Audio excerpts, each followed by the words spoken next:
Ayahanda Berlaras Haji Muin Isman Nasution.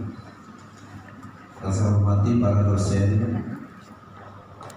pembimbing, selaku pendamping adik-adik KKN dari Institut Agama Islam Darul Ulum Kisaran Asahan, Kepala Dinas Pendidikan Kabupaten Batubara, para camat, ada juga kepala desa. Pada kesempatan ini turut berbangga hati menerima adik-adik peserta KKN tahun 2020. Bapak Ibu hadirin yang saya tidak bisa sebutkan satu persatu, sebagai hamba Allah marilah kita memanjatkan puji dan syukur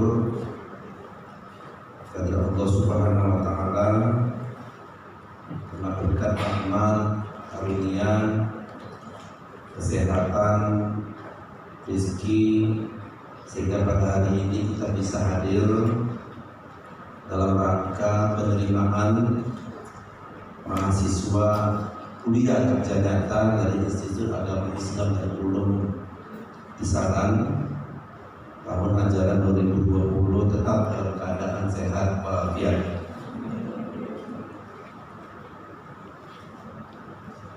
Selawat dan salam marilah kita aturkan kepada Nabi besar kita Muhammad SAW.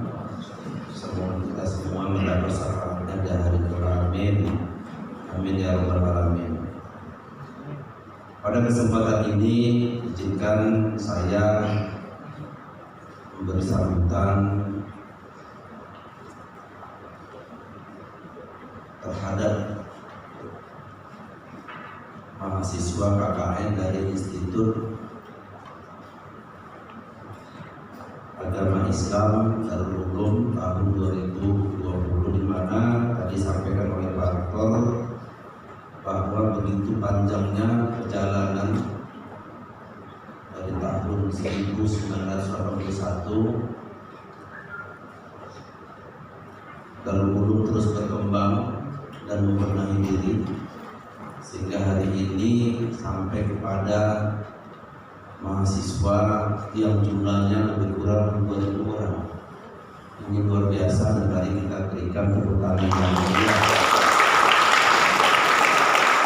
Mungkin keberhasilan ini tidak terlepas dari kerja keras pengurus yayasan, kerja keras para dosen, tapi dibarengi dengan kerjasama yang baik antara mahasiswa dengan yayasan, sehingga nama Darul Ulum ini adalah nama sekolah dan yayasan yang sekarang sudah punya institut. Ini bukan saja dikenal di Sumatera Utara, bahkan di luar Sumatera Utara juga banyak masyarakat atau kelompok yang tahu tentang Darul Ulum. Ini merupakan apresiasi yang luar biasa. Kemudian institut ini dengan 6 jurusan, 3 fakultas, ini semua ya, pada jurusan-jurusan yang Islami, berarti mahasiswanya tamatannya akan menjadi ekonomi. Kalau nanti ada yang menjadi politikus yang Islami. Ini harapan kita ke depan. Bapak Ibu hadirin sekalian, tentu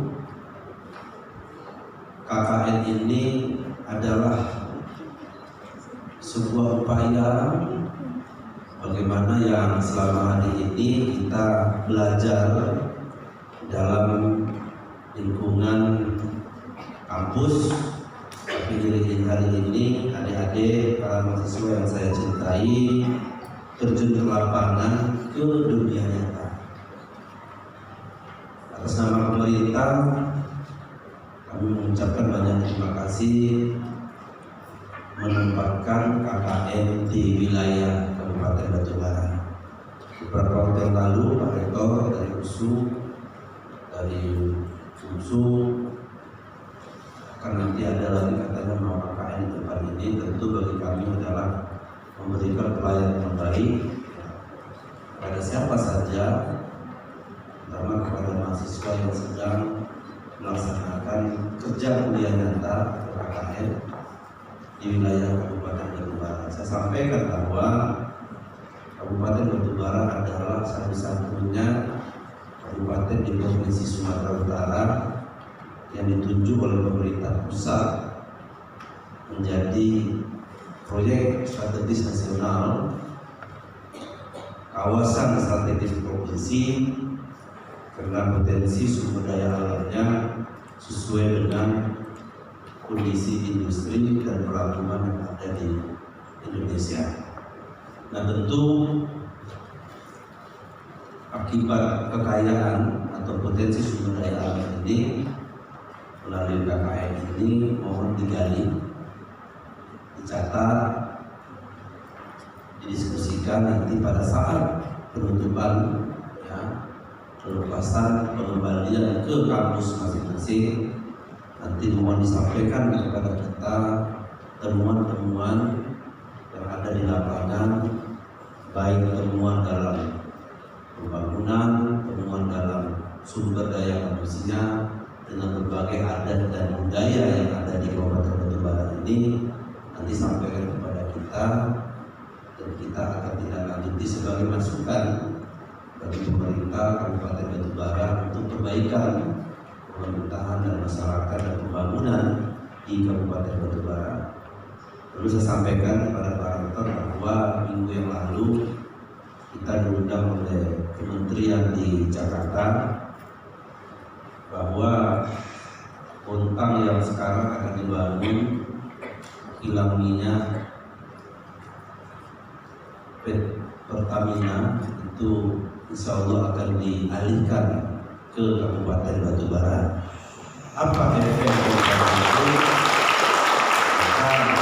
Maka diterima para tenaga operator, akan diterima tenaga pekerja, mudah-mudahan diterima itu adalah mahasiswa Institut Darul Ulum.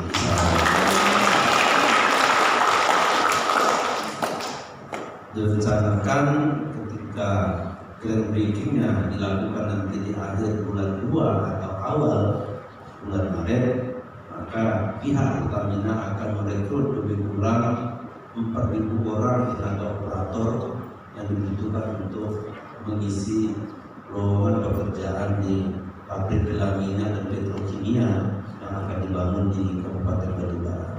Ini wajib kita syukuri. Tentu kenapa ini ditunjuk?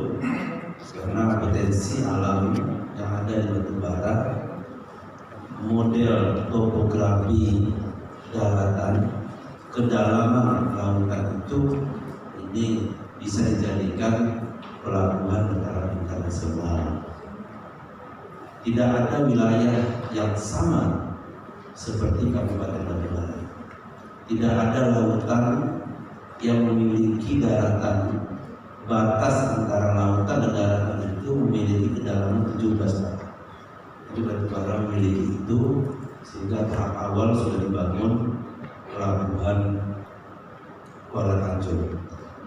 Pelabuhan Kuala Tanjung ini dibuat untuk melakukan hub internasional. Pelabuhan Belawan akan dijadikan pelabuhan domestik, tapi Batubara menjadi pelabuhan hub internasional. Namun pelabuhan tidak akan bisa baik kalau industrinya masih ada di tempat lain termasuk di Belawan. Jadi sekarang tahap pemindahan pabrik-pabrik yang akan dibangun di kawasan Kabupaten Batubara. Nah, tentu ini tidak lepas dari rahmat dari Allah Subhanahu wa Ta'ala. Kita sebagai masyarakat Batubara, masyarakat Sumatera Utara, masyarakat Asahan, dan ini adalah dulu awalnya satu induk kita.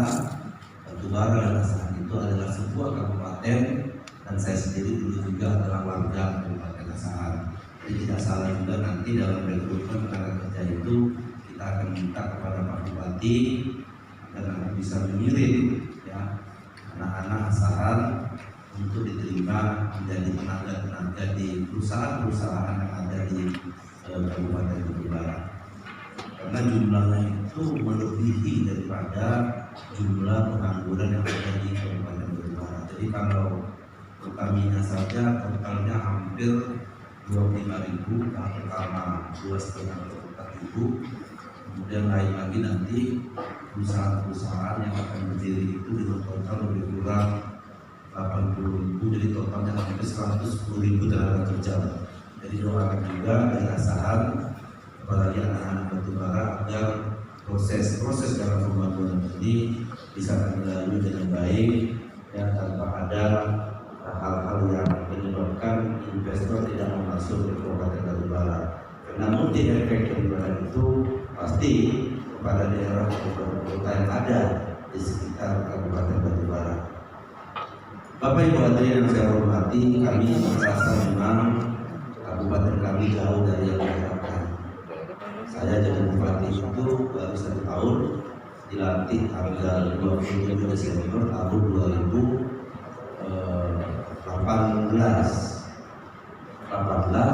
ya. Dalam tata kelola pemerintahan ketika dilantik tahun 2018, maka anggaran untuk pembangunan 2019 itu mengacu kepada kebijakan anggaran pemerintah sebelumnya. Jadi kami baru menggunakan anggaran dari pemerintahan kami itu di tahun 2020.